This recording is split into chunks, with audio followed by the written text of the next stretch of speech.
I never imagined that the woman I once called my soulmate, the one I pictured growing old with, sharing quiet mornings and gray hair, would be the very person to shatter my world so completely. Her name was Vanessa.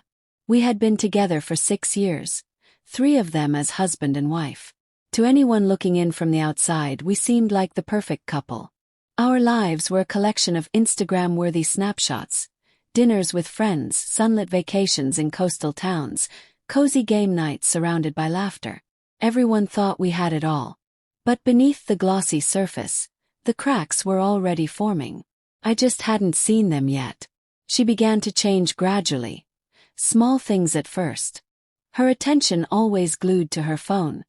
Her replies turning curt and dismissive. There was a growing distance in her eyes, as though her mind was always elsewhere. I remember asking her simple questions, what she wanted for dinner, how her day had gone, and her tone would sharpen like I was inconveniencing her just by speaking. I convinced myself it was stress, maybe work, maybe a rough patch. But deep down I felt the ground shifting under my feet.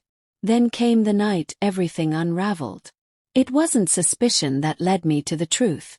It wasn't snooping or paranoia. It was pure accident. My phone had died during the evening, and I needed to call my mother. Without thinking, I reached for Vanessa's phone, lying on the kitchen counter. Just as I unlocked it, a notification popped up. Can't wait for tonight. He still has no clue. I stared at it, stunned, as my stomach twisted into knots. My hands began to tremble uncontrollably. I felt sick, a wave of nausea washing over me as I pieced together the obvious meaning.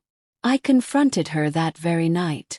At first she lied, boldly, effortlessly, denying everything, calling me paranoid. But when I showed her the message, her face changed. Not to guilt, not to shame. No tears, no apology. She simply shrugged and muttered, "It just happened." Like it was nothing. Like she had merely forgotten to pick up milk on her way home, not dismantled our entire marriage. But the deepest cut came a week later. The man she had been seeing, let's call him Travis, showed up at my front door. He was tall, cocky, and wore a smug expression like he owned the world. He looked me up and down as though I were something stuck to the bottom of his shoe. With a twisted smirk he said, "Listen man, you're out. She's with me now. You can either bow out quietly or try to make this messy. Your choice." For a moment I stood frozen, unsure whether he was baiting me into a fight or simply enjoying the chance to humiliate me further. I said nothing. I closed the door in his face. But that moment lit a fire inside me. I wasn't going to stoop to his level. I wasn't going to scream or punch walls or make a scene. No, I'd handle this differently. The very next morning I met with an attorney. Divorce. Asset division. Every detail meticulously prepared and documented. I didn't seek revenge. I wasn't driven by rage. I wanted justice. I wanted my dignity back. Vanessa had been careless.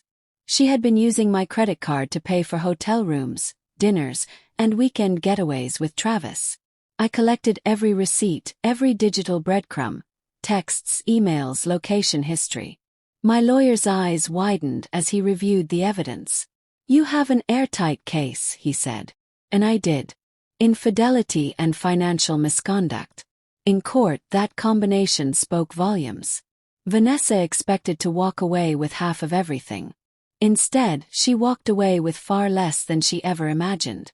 The judge ruled heavily in my favor. The home.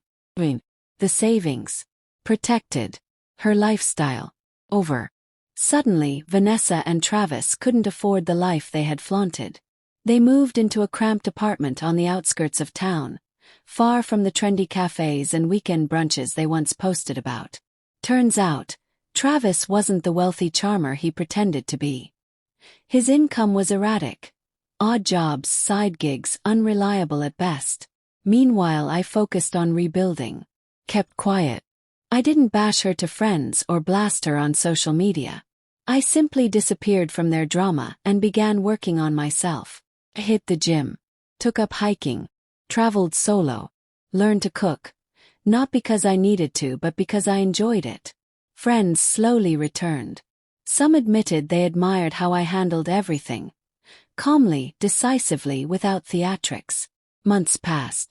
One afternoon, a text from Vanessa appeared on my phone. "I miss what we had. I made a mistake." I never replied. There was nothing left to say. Her betrayal taught me a hard truth. Loyalty isn't something you beg for or demand. It must be given freely, without conditions. I had loved her completely, and she discarded it all for a temporary thrill. As for Travis, he reached out once too, claiming he wanted to clear the air. I ignored him. He'd made his choice. She had too. I refused to give them the dramatic closure they craved. They wanted a reaction, a spectacle. I denied them both.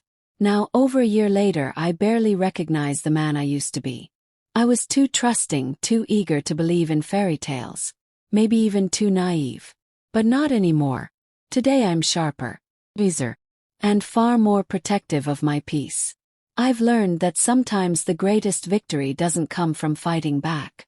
It comes from walking away with your pride, your self-respect, and a future that's yours alone. And that, to me, is the sweetest triumph of all.